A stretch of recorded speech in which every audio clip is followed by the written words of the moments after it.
धाम जो है श्री सरस्वती जी का स्थान है और वहां एक महापुरुष विराजते थे। नाम तो उनका जो भी था महापुरुष का, लेकिन इस क्षेत्र के लोग उनको भगवान कह करके पुकारते थे। तो 94 में, मतलब मेरा जन्म नहीं हुआ था, मेरा जन्म 96 में हुआ। तो तब पिताजी की कथा हुई थी, तो मां भी मेरी साथ में आई थी, और मेरी मां का नाम भी नर्मदा है। तो वैसे ही इस क्षेत्र की कृपा तो मुझ पर होनी ही है। तो हमारी मां जब आई, तो वो जो भगवान जिन्होंने पिताजी की कथा करवाई थी, बड़े दिव्य तेजस्वी महापुरुष, और सरस्वती जी की बड़ी कृपा थी उन पर।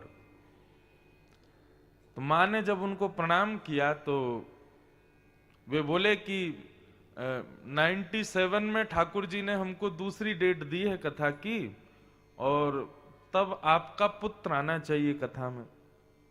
तो हमारी मां ने कहा कि महाराज जी, मेरे तो 3 बेटियां हैं, बेटा तो है नहीं।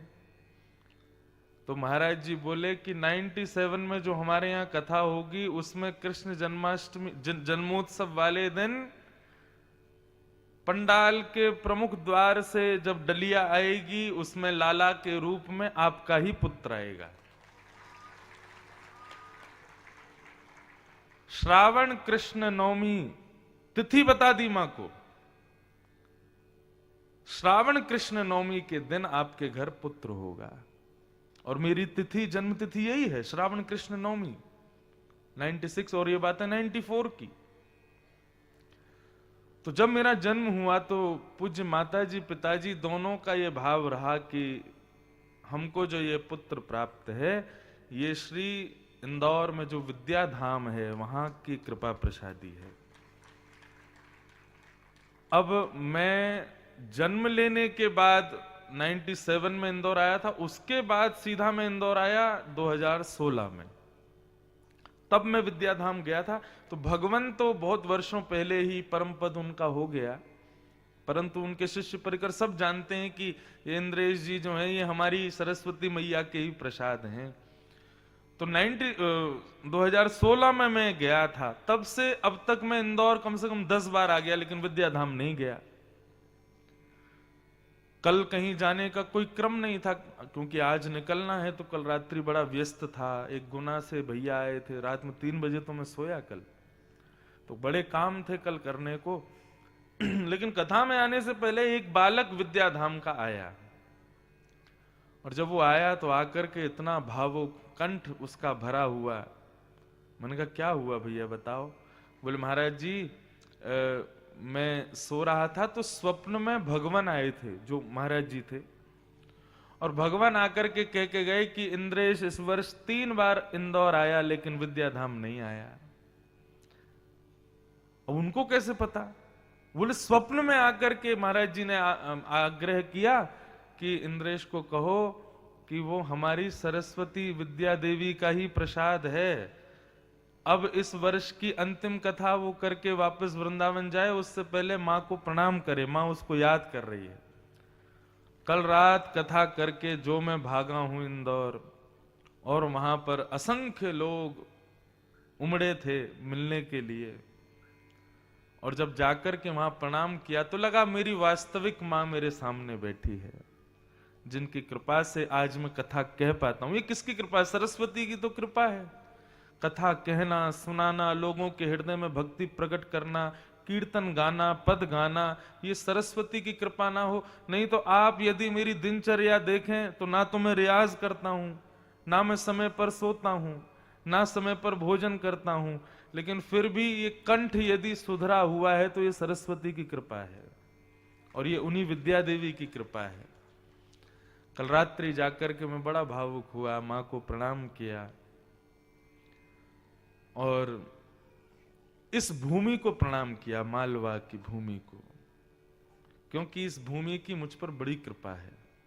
महाकाल की, ओमकारेश्वर की, तुलजा भवानी और चामुंडा देवी और मां विद्या देवी, इन सब की कृपा, नर्मदा की कृपा, शिप्रा की कृपा से ही मैं कथा कह पाता हूं। इसलिए आज अपनी इस कथा के विश्राम में मेरे वास्तविक श्रोता और मेरे वास्तविक कर्णधार, इन सबको मैं भूरी भूरी प्रणाम करता हूं। और आप सब जो यहाँ के निवासी हैं, आप सबको भी मैं बहुत बहुत वंदन करता हूं। विगत 7 दिनों में कई भाव कहे, कई भाव रह गए, कई भावों का स्पर्श हुआ, बहुत कुछ हुआ। यदि किसी प्रकार वाणी की कोई त्रुटि रही हो या किसी को किसी प्रकार का क्षोभ इस व्यासपीठ के वचन से हुआ हो, तो आप सब लोग सब मां से प्रणाम करके प्रार्थना करें कि बालक को क्षमा करें। आज कथा का विश्राम दिवस है। अधिकतर कथाओं के विश्राम दिवस में ऐसी भागदौड़ में ही रहता हूं, क्योंकि अगले किसी कार्यक्रम में या कहीं पहुंचना होता है। आज का ऐसा है कि अभी यहाँ कथा कर रहे हैं, 11 बजे 11:30 बजे का फ्लाइट है, भागेंगे, वृंदावन पहुंचेंगे और शाम को फिर कथा है वृंदावन में। तो वो करके फिर कल निकलेंगे कलकत्ता के लिए, और 1 तारीख से कलकत्ता के बगल में ही एक मिदनापुर नाम का एक स्थान है, वहां पर कथा का क्रम है। जीवन यही है बंधुओं, और मैं अपनी कथा में कहा करता हूं, ठाकुर जी हमको भागवत जी से केवल एक ही वस्तु चाहिए, इस कथा के करने पर सबको कुछ भी लाभ मिले, मुझे एक ही लाभ चाहिए। और वो लाभ यही है कि मैं श्रोता के रूप में जीव मानस को तो बहुत देख चुका, लेकिन मैं चाहता हूं कि इस कथा का फल ये मिले कि कथा मैं ही करूं, लेकिन श्रोता के रूप में ठाकुर जी बैठे, ठाकुर जी कथा सुने और उनको सुनाऊं। उसी भाव के साथ आज के इस कथा प्रसंग को आइए हम विश्राम की ओर ले चलें। संपूर्ण प्रसंगों को भाव पक्ष से प्रणाम करते हैं, सुदामा चरित्र को प्रणाम करते हैं और फिर पहुंचते हैं। तो भगवान का विवाह श्री रुक्मिणी जी के साथ में संपन्न हुआ। श्री कृष्ण साक्षात नारायण हैं और नारायण का विवाह लक्ष्मी से ही होता है। बंधुओं, लक्ष्मी नारायण विवाह, रुक्मिणी कृष्ण विवाह, राम सिया विवाह, ये इस बात का द्योतक है, ये इस बात का संकेत करता है कि लक्ष्मी आपकी कभी नहीं हो सकती, लक्ष्मी केवल नारायण की है। इसलिए कभी भी लक्ष्मी को अपना बनाने का प्रयास मत करना। एक व्यक्ति ने किया था, क्या नाम था उसका? रावण। लक्ष्मी को अपना बनाने का प्रयास किया, बेचारे को आज तक जलाया जाता है, जबकि खूब विद्वान था, खूब वैभवशाली था, खूब बलवान था, सब कुछ था, लेकिन केवल इसलिए उसका पतन हो गया क्योंकि लक्ष्मी को अपना बनाने का प्रयास किया। लक्ष्मी यानी कि धन, लक्ष्मी यानी कि संपत्ति, ये केवल नारायण की है, हमारी कभी नहीं हो सकती। आप पूछेंगे तो महाराज जी फिर भाव क्या रखें? 3 भाव हैं लक्ष्मी के प्रति, या तो मां का, या पुत्री का, या फिर पत्नी का। हमें केवल 2 ही भाव रखने, या तो मां का या पुत्री का, क्योंकि लक्ष्मी पत्नी आपकी कभी नहीं हो सकती, संपत्ति आपकी कभी नहीं हो सकती, संपत्ति केवल नारायण की है। आप संपत्ति को अपनी मां के रूप में स्वीकार कर सकते हो या अपनी पुत्री के रूप में स्वीकार कर सकते हो, लेकिन संपत्ति को, वैभव को, धन को अपनी पत्नी के रूप में कभी स्वीकार करने की कोशिश भी मत करना, नहीं तो वही हाल होगा जो रावण का हुआ है।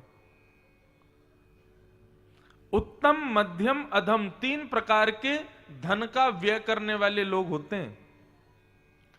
उत्तम व्यक्ति कौन? जो धन को अपनी पत्नी, जो धन को अपनी, लक्ष्मी को अपनी बेटी माने। मध्यम कौन? जो लक्ष्मी को अपनी मां माने। और अधम कौन? जो लक्ष्मी को अपनी पत्नी माने। उत्तम व्यक्ति लक्ष्मी को अपनी पुत्री मानता है, और पिता का यह स्वभाव होता है, पुत्री की आयु बढ़ने पर, पुत्री की एक आयु हो जाने पर वो अपनी पुत्री का विवाह कर देता है। उत्तम व्यक्ति जब धन को अपनी पुत्री मानता है, तो जब धन बढ़ने लगता है, धन की एक गति आ जाती है, धन लगता है कि हाँ अब हो गया, भरपूर हो गया, अब इसकी आयु हो गई, अब इसका विवाह करना चाहिए, तब वे अपने घर की संपत्ति का विवाह करते हैं। और विवाह लक्ष्मी का किससे होता है? केवल नारायण से। एक प्रकार से हमारे शंकर शर्मा जी ने ये जो कथा कराई है, ये क्या किया है? अपनी घर की लक्ष्मी का नारायण से विवाह किया है। यहां पर होने वाला व्यय, यहां पर होने वाला खर्चा, यहां पर जितना भी धन लगा है, A to Z, 1 रुपए से लेकर के अंत तो गत्वा जहां तक भी लगा है, इतनी लक्ष्मी को इन्होंने अपनी पुत्री माना और उस पुत्री का नारायण के साथ में विवाह कर दिया। अब इनके घर के जमाई हो गए ठाकुर जी, इनकी लक्ष्मी के स्वामी हो गए हैं। अब संबंध तो इनका हो ही गया, हमसे भी हो गया, हमारे पूरे परिकर से हो गया। और हम कौन है? हम वर पक्ष वाले हैं, आप सब लोग वधु पक्ष वाले हो।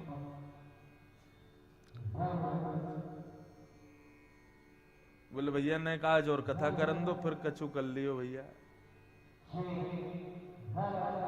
जय हो।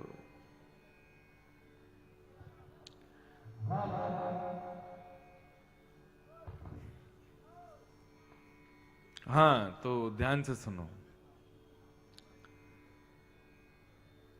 लक्ष्मी का व्यय करने वाला लक्ष्मी को अपनी पुत्री माने और पुत्री समझ के उसका व्यय करे। अब पुत्री की आयु होने पर ही उसका विवाह करना चाहिए। छोटी पुत्री हो तो विवाह नहीं करना चाहिए।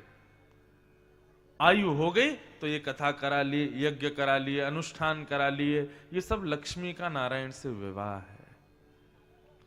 तो भगवान कृष्ण का रुक्मिणी जी के साथ में विवाह हुआ। दूसरा विवाह ठाकुर जी का जामवंत की बेटी जामवती के साथ में हुआ। तीसरा विवाह ठाकुर जी का सत्राजित यादव की बेटी सत्यभामा से हुआ। अब ये जामवती और सत्यभामा के विवाह प्रसंग को ही स्यमंतक उपाख्यान कहते हैं। बहुत सुंदर उपाख्यान है, लेकिन वो कहने चलूंगा तो बहुत लंबा समय लगेगा। स्यमंतक मणि एक ठाकुर जी के जीवन में ऐसी आई जिससे भगवान को भी कलंकित होना पड़ा। अनीति का धन, बिना श्रम का धन वो कलंकित करता है। इसलिए जितना हो सके बिना मेहनत के धन से बचने का प्रयास करो। मेहनत की रूखी रोटी भी अच्छी है बिना मेहनत के कमाए गए जल को पीने से। अगर बिना श्रम के जल मिल जाए, आपने उसका पान कर लिया, आप पचा नहीं पाएंगे उसको। लेकिन मेहनत करके यदि रूखी रोटी और छिलके की दाल मिल जाए ना, तो वह भी आपके लिए श्रेयस्कर है। इसलिए बंधुओं, सदैव याद रखना, अनीति के धन से बचना, बिना श्रम के धन से बचने का प्रयास करना। स्यमंतक मणि ऐसी आई ठाकुर जी के जीवन में कि द्वारिका के लोगों ने ठाकुर जी पे ही कलंक लगा दिया। तब भगवान ने पूरी लीला के द्वारा उस कलंक को अपने ऊपर से हटाया। और इसी बीच में ठाकुर जी के 2 विवाह और हुए, जामवंत की बेटी जामवती और सत्यभामा के साथ में। चौथा विवाह ठाकुर जी का हुआ हमारी वृंदावन की अधिष्ठात्री श्री यमुना महारानी के साथ में। बोलो श्याम सुंदर श्री यमुने महारानी की जय। इस प्रकार ठाकुर जी के 4 विवाह, उनका क्रम बताया गया। ठाकुर जी का 5वां विवाह हुआ आपके ही पड़ोस में, उज्जैन में। किसके साथ? मित्रविंदा। इस प्रकार ठाकुर जी के समस्त अष्ट मुख्य विवाह बताए गए। फिर उसके बाद भौमासुर नाम का एक दैत्य था जिसने 16,000 राजकुमारियों को बंदी बना रखा था। भगवान को जब पता चला तो भगवान भौमासुर का वध करके उन 16,100 राजकुमारियों को मुक्त करके लाए। सब ने भगवान से प्रार्थना की कि अब हमको परिवार के लोग स्वीकार नहीं करेंगे, हमसे कोई विवाह नहीं करेगा, हम कहां जाएं? हम पे 2 रास्ते हैं, या तो हम मर जाएं या फिर हम गलत रास्ते पे चली जाएं। ठाकुर जी बोले कहीं नहीं जाना है, तुमको मैं स्वीकार करूंगा। और 16,100 राजकुमारियों के साथ भगवान ने विवाह किया। तो तो कुल कितने हो गए? 16,108। अब एक चीज बहुत ध्यान से सुनिएगा, 16,108 ये कोई सामान्य कन्या नहीं है, सामान्य स्त्री नहीं है। ये 16,108 कौन है? भगवान की ही बनाई गई प्रकृति को ही भगवान ने अपना पत्नी बनाया। कैसे? सबसे पहले पंच धातु, पृथ्वी, जल, तेज, वायु, आकाश, भगवान ने इन पंच धातुओं को ही पत्नी के जो ठाकुर जी की प्रमुख 5 पत्नियां हैं वो पंच धातु हैं, पृथ्वी, जल, तेज, वायु, आकाश। पृथ्वी का स्वरूप है सत्यभामा, जल का स्वरूप है यमुना, अग्नि का स्वरूप है रुक्मणी, वायु का स्वरूप है मित्रविंदा और आकाश का स्वरूप है लक्ष्मणा। इस प्रकार ठाकुर जी की मुख्य पंच पटरानी पृथ्वी, जल, तेज, वायु, आकाश। तो 5 प्रकृति मानव के बाहर होती हैं, 4 प्रकृति मानव के अंदर होती हैं। कौन कौन सी? मन, बुद्धि, चित्त और अहंकार। जिसमें से चित्त जो है वो ठाकुर जी का ही स्वरूप है, तो चित्त को हटा दें तो बचे 3, मन, बुद्धि और अहंकार। यहां पर अहंकार अभिमान नहीं है, अहंकार मतलब सेल्फ कॉन्शियसनेस। ये हमारे भीतर की 3 प्रकृतियां और हैं, मन, बुद्धि और अहंकार। तो 5 प्रकृति बाहर की, 3 प्रकृति अंदर की, कितनी हो गई? 8। ये भगवान की 8 मुख्य पटरानियां हैं, पृथ्वी, जल, तेज, वायु, आकाश, मन, बुद्धि और अहंकार। और 16,100 राजकुमारियां जो हैं ये कौन है? आप लोग ब्राह्मण देवताओं से यज्ञ करवाते हैं, पूजन करवाते हैं, तो वे कहते हैं हाथ में जल लीजिए, अक्षत लीजिए, पुष्प लीजिए, आइए भगवान कृष्ण को प्रणाम कीजिए। वंशी विभूषित करा नवनीर दावात पीतांबरा दरुण बिंब फलादरोष्टात् पूर्णेन्दु सुंदर मुखा दरविंद नेत्रात् कृष्णात् परम किमपि तत्त्वमहं न जाने। पुष्प छोड़ दीजिए। इस प्रकार कर्म कांड के 16,100 कृष्ण उपासना के जो मंत्र हैं वो भगवान की 16,100 पत्नियां हैं। भगवान ने सामान्य हाड़ मांस के पुतली वाली कन्या से विवाह नहीं किया।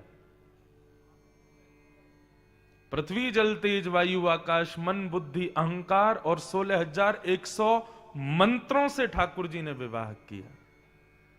केवल व्यवहार रूप में दिखाने के लिए उनको स्त्री रूप में स्वीकार किया, नहीं तो ये सब ठाकुर जी की ही प्रकृति है जिससे ठाकुर जी ने विवाह किया। ठाकुर जी के इस प्रकार 16,108 विवाह हुए। प्रणय कलह, राजा नृण की कथा, नारद जी का भगवान की गृहचर्या को देखना, भगवान का राजसूय यज्ञ में जाना, अग्र पूजा होने पर शिशुपाल को क्रोध आना, भगवान के सुदर्शन चक्र से शिशुपाल का सर धड़ से अलग होना, ये सब कथाएं बताई गई। और इन सब को बताते हुए फिर भगवान के एक परम प्रिय मित्र श्री सुदामा जी की कथा आती है। बंधुओं, सुदामा चरित्र में केवल इतना जानो कि भगवान के सखा हैं सुदामा। सुदामा के अंदर ऐसा क्या था जिससे वो ठाकुर जी के सखा बने? 3 गुण। 3 गुण हैं सुदामा जी के। और ये 3 गुण कौन कौन से हैं? कृष्णस्यासीत् सखा कश्चित् ब्राह्मणो ब्रह्मवित्तमः विनक्त इंद्रियार्थेषु प्रशांतात्मा जितेंद्रिय। आप लोगों को शायद सुनकर के आश्चर्य हो, लेकिन एक बात बताऊं, भागवत में सुदामा जी का नाम नहीं है। सुदामा शब्द है ही नहीं भागवत में, तो फिर भगवान के मित्र का नाम सुदामा कैसे पड़ा? ये तो भाव जगत के लोगों ने उनका नाम रख दिया। भागवत में तो केवल इतना लिखा है कि एक ब्राह्मण था, बड़ा दीनहीन सा ब्राह्मण, वो भगवान का मित्र था, सखा था, बस इतना लिखा है। सुदामा उसका नाम था, ये कहीं नहीं लिखा। तो फिर सुदामा क्यों कहते हैं? तो सुदामा शब्द का अर्थ क्या होता है? सु यानी कि सुंदर, दामा मतलब जिसके पास धन हो, सुंदर धन से युक्त जो है उसका नाम है सुदामा। कितना उल्टा नाम रखा लोगों ने। कहां सुदामा जी के घर में बारिश पड़ जाए तो कमर कमर तक पानी भर जाता है, पहनने के लिए कपड़े नहीं है, करने के लिए भोजन नहीं है, ऐसे सुदामा जी, उनको लोग सुदामा कैसे कह सकते हैं?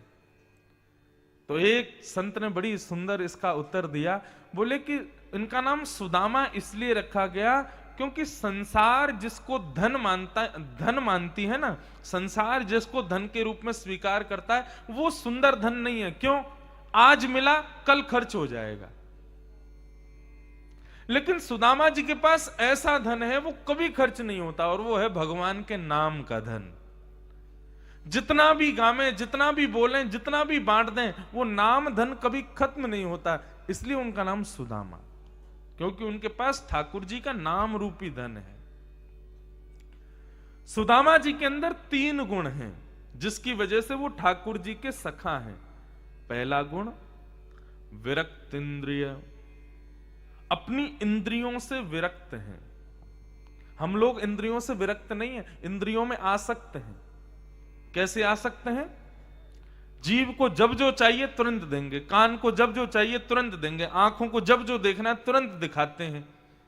इसलिए हम लोग क्या है? आसक्त हैं अपनी इंद्रियों के। लेकिन सुदामा जी कैसे हैं? विरक्त हैं। यदि उनकी इंद्रिय कोई इच्छा प्रकट करती है तो सुदामा जी और जबरदस्ती ऐसे हट पूर्वक बैठ जाते हैं कि तेरी ये इच्छा ही पूरी नहीं करूंगा। जीव कहे कि मुझे झालमुड़ी खानी है, मुझे चाट खाना है, तो सुदामा जी अदबद करके जो है कुछ और खाकर के जीव को संतोष देते थे, लेकिन जीव को जो चाहिए वो नहीं देते थे। ये होता है विरक्त इंद्रिय। इंद्रिय की इच्छा के विपरीत वस्तु इंद्रिय को देना, यह सुदामा जी का पहला गुण। सुदामा जी का दूसरा गुण क्या है कि सुदामा जी प्रशांत हैं, अत्यंत शांत हैं। और सुदामा जी का तीसरा गुण क्या है? जितेंद्रिय। सुदामा जी की प्रत्येक इंद्रिय भगवत भजन करती है। ये 3 गुण सुदामा जी में है, इसलिए ठाकुर जी उनको अपना सखा मानते हैं। पत्नी बार बार बोलती है कि मैंने सुना है तुम्हारे मित्र द्वारिकाधीश हैं, तो उनके पास जाते क्यों नहीं हो? तो सुदामा जी कहते हैं वो मेरा मित्र जरूर है, लेकिन मैं उसके पास इसलिए नहीं जाता कि मेरे पतले दुबले शरीर को देख करके, मेरे फटे हुए वस्त्रों को देख करके, मेरे मुखाकृति को देख करके कहीं ये ना सोचे कि गरीब है, कुछ मांगने आया है। मैं इसलिए उसके पास नहीं जाता। बाकी मैं नित्य अपने हृदय से उसका स्मरण करता हूं। लेकिन आज पत्नी ने हठ पूर्वक सुदामा जी से कहा कि आज तुमको जाना पड़ेगा। अपनी पत्नी के हठ के आगे कुछ ना कर पाए और श्री सुदामा जी द्वारिकाधीश से मिलने के लिए द्वारिकापुरी गए। 7 दिन तक चलते चलते चलते चलते सुदामा जी ने एक जगह जाके पूछा, भैया ये द्वारिकापुरी कितनी दूर है? तो किसी ने हंस के बताया, बोले द्वारिकापुरी का रास्ता तो आप कम से कम 60 किलोमीटर पीछे छोड़ के आ गए हो, वहां से भी कम से कम 100 किलोमीटर द्वारिका है, कब तक चलते रहोगे महाराज? सुदामा जी परम उदास हो गए, बोले क्या करें लाला, वैसे तो तू हमारे हृदय में रहे, लेकिन नगरी तेरी बड़ी दूर है। फिर भी श्री सुदामा जी महाराज एक नदी के किनारे हाथ की तकिया लगा करके सो गए और बोले, हे लाला, मैं तो तेरे पास आवे में सामर्थ्यवान ना हूं, लेकिन तोकू यदि मुझसे मिलना हो तो तू यहीं आ जाइयो। और ऐसा कह के सुदामा जी जैसे ही सोए, थोड़ी देर में नेत्र खोल करके देखा तो जय श्री कृष्ण नाम की ध्वनि हो रही है। चारों ओर स्वर्ण के आकार के बने हुए भवन दिखाई दे रहे हैं, सबके मुखमंडल पर जय द्वारिकाधीश, जय श्री कृष्ण सुनाई दे रहा है। सुदामा जी ने सबसे पूछा, भैया ये कौन सी नगरी है? मैं सोया तो कहीं नदी के किनारे था, लेकिन मैं यहां कैसे आ गया? किसी ने बताया, बोले महाराज ये द्वारिकापुरी है, द्वारिकाधीश की नगरी है। सुदामा जी नृत्य करने लगे, आनंदित हो गए। सबको जा जा करके बताते हैं, तुमको पता है ये द्वारिकाधीश जो है ना, ये मेरे मित्र हैं, मेरे सखा हैं, हम दोनों उज्जैन में साथ में पढ़े सांदीपनी गुरुकुल में। अब लोग बाग बड़े उल्टे सीधे भजन गाते हैं, सुदामा जी को ऐसा दिखा देते हैं कि द्वारपालों ने धक्का दे दिया, द्वारिका के लोगों ने सुदामा जी को अंदर नहीं आने दिया। यदि भगवान के द्वारपाल इतनी कुनीति करेंगे तो फिर वो भगवान के द्वारपाल नहीं कहलाएंगे। जब भगवान के द्वारपालों में ही इतना शिष्टाचार नहीं है कि ब्राह्मण को इस प्रकार से अवहेलना करेंगे, तो ऐसे भगवान के द्वारपाल हो सकते हैं? आप विचार करो। ऐसा बिल्कुल नहीं हुआ था कि धक्का दे दिया, फेंक दिया, सुदामा जी को मिलने नहीं दिया। सुदामा जी जब गए, जाकर के प्रार्थना की कि भैया हमारो नाम सुदामा है, हम इतनी दूर से आए हैं, कृष्ण के बचपन के सखा हैं, मेरी फटी हुई धोती, मेरे पतले दुबले शरीर को देख करके ये मत सोचना कि मैं कुछ मांगने आया हूं, वो मेरे मित्र हैं, मेरे सखा हैं, केवल उनसे मिलने आया हूं। द्वारपालों ने ससम्मान सुदामा जी को बिठाया और कहा कि महाराज हमारे द्वारिकाधीश के मित्र आप जैसे ही होते हैं। बड़े बड़े राजा खड़े हैं लाइन में, लेकिन ठाकुर जी के मित्रों कौन से? बोले कोई त्रिपुंड लगाए होगा, कोई उर्दपुंड लगाए होगा, कोई कीर्तन कर रहा होगा, किसी की लंबी चोटी होगी। बोले ऐसे ही ठाकुर जी के सखा हैं सारे। ठाकुर जी राजाओं को सखा थोड़ी मानते हैं, ठाकुर जी तो भक्तों को सखा मानते हैं।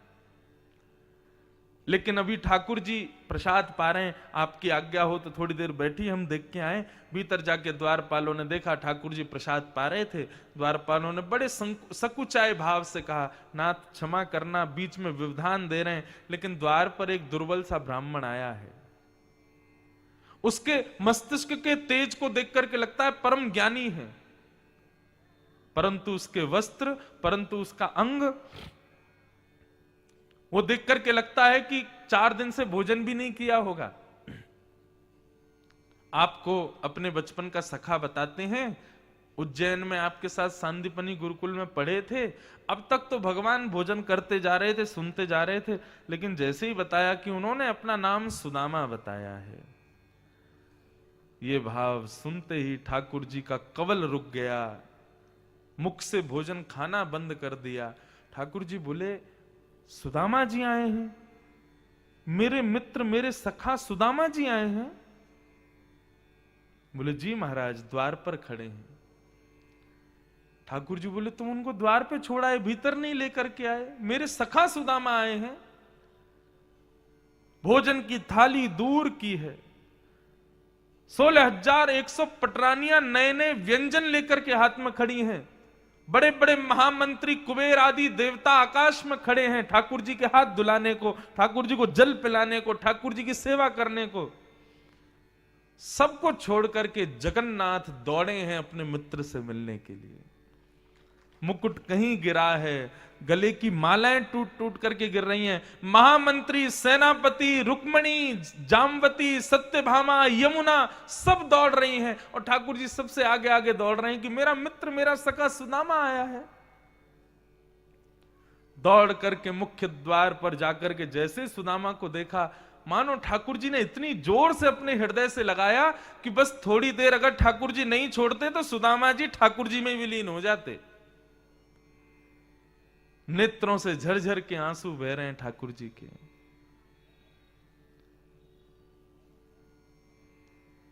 मैं एक भाव गाया करता हूं। ठाकुर जी का स्वभाव बहुत अच्छा है, ऐसा स्वभाव किसी का नहीं है। कितने कृपालु हैं, कितने दयालु हैं। लेकिन कभी कभी मुझे ऐसा लगता है कि ठाकुर जी आपका इतना सुंदर स्वभाव, आप पूतना जैसी राक्षसी को सदगति दे देते हो, सुदामा जैसे दुर्बल ब्राह्मण को अपने हृदय से लगा लेते हो। इतने कृपालु, इतने दयालु, इतने सुंदर स्वभाव वाले ठाकुर जी हम पर कृपा क्यों नहीं करते? हमारे वृंदावन के कवि हुए श्री बिंदु जी महाराज। वो बिंदु जी पद लिखते थे, लेकिन उनके पद की खासियत यह थी कि वो भगवान से शिकायत करते थे और भगवान को खड़ी खोटी सुनाते थे। एक बात कहूं बंधुओं, हाथ जोड़ के निवेदन करूं, भक्ति भगवान से प्रेम करने का अधिकार देती है, भक्ति भगवान को लाड़ लड़ाने का अधिकार देती है, भक्ति भगवान के 56 भोग लगाने का अधिकार देती है, तो भक्ति भगवान पर क्रोध करने का भी अधिकार देती है। एक बात कहूं, 365 दिन में से 300 दिन खूब बढ़िया सेवा करो, लेकिन 65 दिन अपने लाल जी पे, अपने ठाकुर जी पे गुस्सा भी किया करो। ज्यादा वैभवशाली है ना, ज्यादा संपत्ति है इनके पास, इसलिए कभी कभी थोड़ा अपनी भक्ति के बल से थोड़ा बहुत डांट फटकार भी दिया करो अपने ठाकुर जी को। हम तो खूब डांटते हैं अपने ठाकुर जी को कभी कभी, लेकिन डांटने का अधिकार तभी मिलेगा जब पहले प्रेम किया हो। और एक बात कहें, डांटा उसको नहीं जाता जो अनजान हो, डांटा उसी को जाता है जिससे प्रेम हो। ठाकुर जी से प्रेम हो जाएगा तो डांटने का अधिकार मिलेगा। श्री बिंदु जी महाराज कहते हैं, इस पद को जरूर गाना मेरे साथ में। हे नाथ, क्या